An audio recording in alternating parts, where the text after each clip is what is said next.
How's it go again? Card subject to change? Yeah, so originally I planned to keep this similar to the Robozilla video, focusing on a European making a name in another nation, focusing on Zozea. But given he was part of Tanahashi's retirement tour and has reportedly just been signed by WWE, feels a bit late to be calling him out as one to watch. Also, seriously, we need to start watching White Wolf. First Decade, no idea what happened to that bloke. And now Zozea, the Spanish are finally getting their talent recognised. So let's look at someone else on the British indie scene. Someone who was actually involved in those WWE tryouts, but seemingly didn't get a spot. And someone who's yet to really break out or even compete in one of the major British promotions. That man is Nathan Angel. Sorry, did I say man? I meant absolute stud. Nathan Angel is drop dead gorgeous. He knows it. I know it.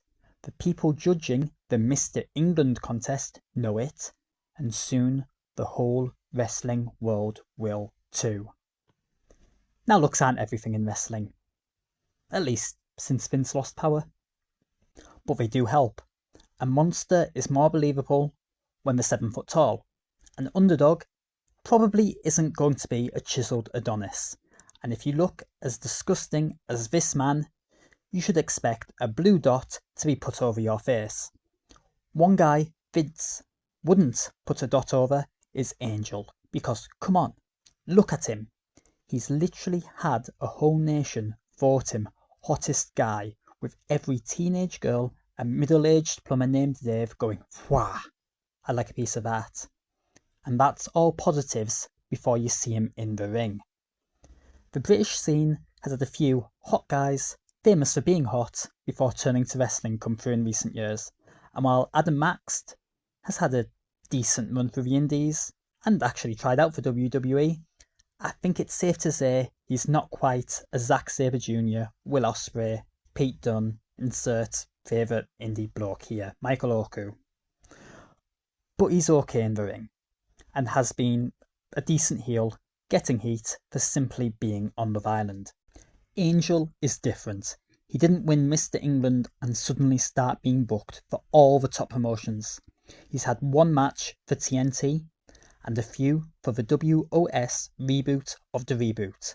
But other than that, it's promotions I wouldn't be surprised if my fellow Brits hadn't even heard of.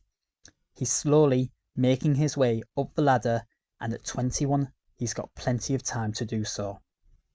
That time is something Angel has over Maxed, as he has time to develop into a great wrestler. Don't get me wrong, he's solid enough now, as you'd expect from a student of Joe Redman, with Angel having the charisma, star quality and looks his mentor did not. No offence, Joel. Give it a year or two, and this guy will be on top of the British scene, whether that be as a solo star or with his prestige tag partner Brandon Lee. Or maybe the entire industry will do a WrestleForce and just make him both the singles and tag champs. One can dream.